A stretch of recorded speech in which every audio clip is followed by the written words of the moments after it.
There is a man in the hotel. You run, screaming and crying as you are chased through the winding hallways of a daunting hotel. Gone are the hardwood floors and warm fireplaces you grew used to. Now the floors are an ugly yellow and orange carpet that gives slightly under your feet. Now there is yellow light being cast from ancient bulbs that threaten to pop at any moment. The hallways feel like they narrow with every step you take away from your pursuer. Your throat feels hoarse by the time you make it to a familiar door.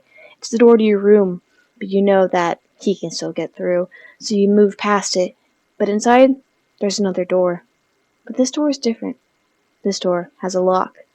You lock yourself in and feel the tears race down your face. They're cold and sharp against your skin.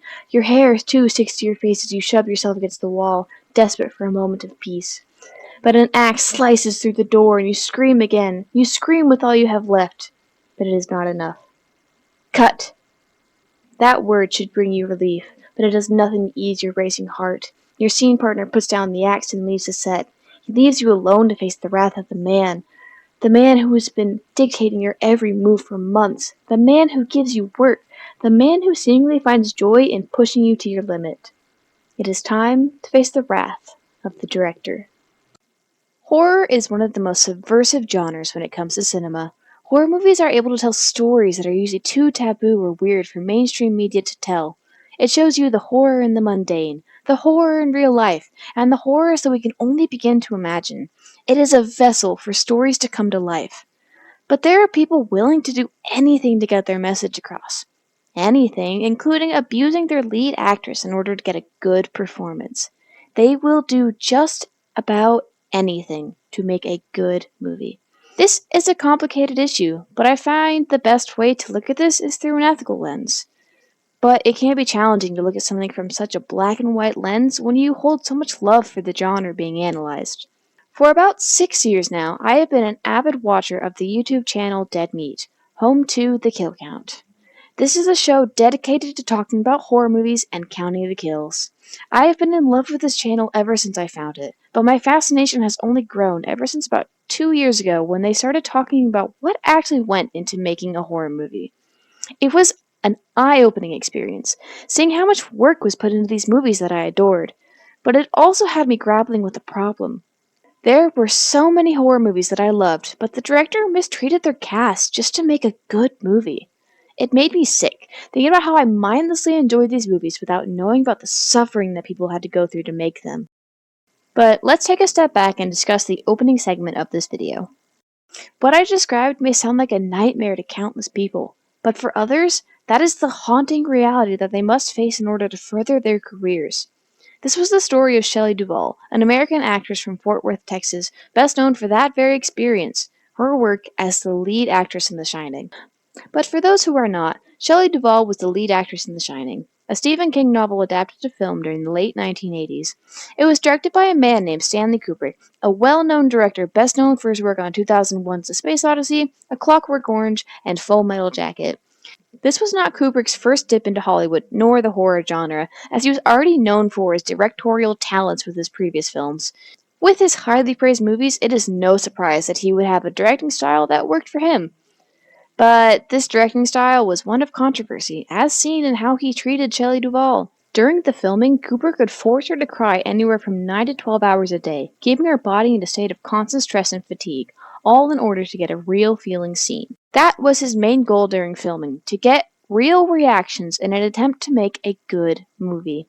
When asked about her time on set, Duvall described how, after a while, your body rebels. It says, "Stop doing this to me. I don't want to cry every day."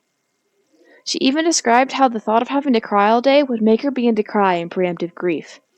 There was even a scene in the movie where her character was screaming and crying as her husband broke down the door with an axe. While this sounds par for the course in a horror movie, the real horror comes from the fact that this scene was shot 127 times, with Duvall screaming herself hoarse while attempting to film it just to Kubrick's liking. But Shelley Duvall is not alone in this experience. Across the entire industry, there are countless examples of actresses being accosted and berated by directors, all in order to make a good movie. But the problem is not just the director, it is the fact that in many horror movies, there is no one stopping the director from doing these things. Outside of labor unions, directors are the deciding factor about how the cast gets treated. But here lies another problem. Horror movies and unions often do not mix. In Hollywood, unions are a safety net for actors and actresses, putting a barrier between any power-hungry director and them. But in horror, this becomes a little more complicated. This idea was brought to my attention by a professor I interviewed at Boise State University. Ryan Cannon is the Associate Professor of Film and Television. He has experience in both screenwriting and directing and has worked on many projects both at and outside of the university. Cannon offered the following insight. Horror films, more than any other genre, have the lowest budget, and so those films, more than other traditional ones, are working outside the unions, and therefore outside the guidelines of the unions and the protections that they provide. Simply put, without a large budget to help a movie get along, there won't be a union supporting its cast and crew. In his own words, he described how the small budget encourages people to work around ethical issues and guidelines, like unions. Horror is nowhere near the most popular movie genre. It is subversive and can be hard to watch for a lot of people. So it is no surprise that it is hard to get the ball rolling when you want to make one. This makes getting funding hard. When you have a vision and some passionate people, you end up getting a movie with a lower budget than most, if not all, of Hollywood movies. This low budget brings us back to our problem. No budget means no union. Cannon also goes into why budgets are a problem for the lead actors and actresses in horror movies. He stated how, a lot of times they're tapping into non-established talent who do not have the weight or the representation behind their careers that other actors have.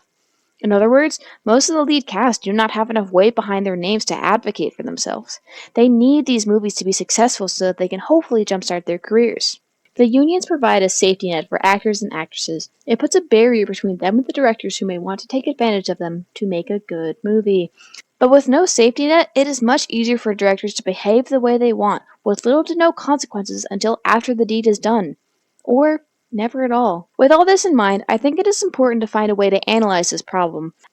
After looking at all these examples, I think it's best to go back to the ethical lens, no matter how frustrating or difficult it can be to do so. It was only in this past year that I personally started thinking about this from an ethical perspective, which only started because I took social work classes and learned all about ethics.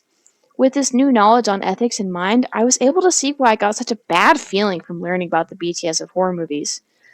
But this new combination of perspectives leads me to a few questions. How far should a person be willing to go in order to make a good movie? Ethically, how should you act as a person in power? Should this answer be different if you believe that you are making something good? Is anything worth hurting other people? From an ethical lens, no. No amount of pain and suffering is worth a good movie. No human should be forced to do things they don't want to just to make another person satisfied. But this isn't really a common conclusion, at least not among directors. The room is dark. There's just enough light to see the corners of the room, but all the details are fuzzy. You lie on a bed, with firm leather and wood digging into your back. The full-size mattress makes your already small body feel even smaller. The room is quiet for a moment, before everything starts happening at once. The bed starts shaking, the other actors begin to panic, and you violently shake and scream. At first, it's all going to plan. You rehearse this. You have practiced screaming like a possessed little girl only a few years younger than you. But every time the director yells action, you feel a sense of dread for what is to come. The straps of leather and metal that press into your back begin to push you off the bed more violently than before. The movement is meant to look violent, not feel violent. Each time your body gets yanked up and down, dread fills your chest more and more. Something's wrong. But before you are able to articulate what, one of the planned thrashes becomes too violent, and a plank snaps, fracturing your back. You start screaming for real as the pain begins to be too much to bear. It feels like an eternity before the director yells cut. But by then, the damage is already done. This is the story of Linda Blair, lead child actress from the 1973 movie The Exorcist. This story is not a work of fiction, but rather the true events of how a 14-year-old fractured her spine, which led to years of scoliosis and chronic pain. But there are countless movies that have directors taking advantage of their cast. A good number of them are well-known and popular movies that even non-horror movie watchers have probably heard of too. Movies like The Blair Witch Project and Jeepers Creepers are staples among the horror community, but they hold dark secrets that only got revealed after the damage was already done. There are even a handful of famous directors who have allegations against them regarding how they treat their lead actresses, with only some being investigated enough to actually lead anywhere. Well-known directors like Alfred Hitchcock, Sam Raimi, and Victor Salva all have allegations against them. And this really makes you think, why is it so common for horror movie directors to mistreat their cast? Unfortunately, the answer is clear to see. It is all in the pursuit of making a good movie. The definition of good could be different for every one of these directors, but it's easy to assume they all want the same thing: to make a profitable movie that sends their message to a wide audience. These directors want to make a movie that people remember, and what better way to do that than to have a sense of realness in the film? The sand beneath your feet is unbearably hot. The sun, too, beats down on your body like an unrelenting storm of heat. You've been on set 8, maybe 9 hours at this point, and exhaustion is starting to get to you. Maybe this is why the director is becoming more and more upset at your reaction to the attacker in the scene, but there's only so much screaming and crying you can do when you're overwhelmed and dehydrated. The director calls action once again, and you find yourself crawling away from your co-star in the scene. He is meant to mime hitting you with a hammer as you desperately crawl away from him, but pain blossoms in your back as the actor actually hits you with a hammer. The pain isn't the worst thing you've ever experienced, but it catches you off guard. He is not meant to actually hit you, but as the scene ends and the director calls cut, he makes no attempt to stop this from happening.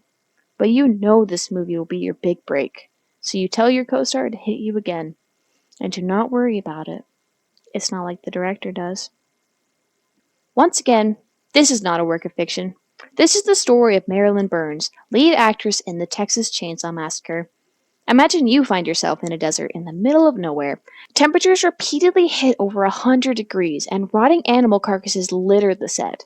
You and your fellow cast and crew have not washed your clothes in weeks. This was what the cast and crew had to endure while filming this movie.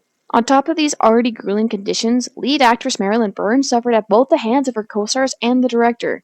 During one scene, her finger was cut open by a real knife after her fellow actor got tired of the prop not working, and the actor sucked her blood, all while the director Tobe Hooper watched on and allowed this to happen. But that's not all. There is still the story we began this segment with. Burns' co-star Jim Saito actually started hitting her with a rubber hammer during a torture scene after repeatedly being told that the scene didn't look real enough. Saito felt bad for actually hitting her during that scene, but was then encouraged by the director to continue doing so, stating that the scene looked much more realistic. During all of this, Burns allegedly told Saito that it was actually okay to keep hitting her. But after they filmed the scene 8 times, Burns was left with countless bruises and passed out from the pain.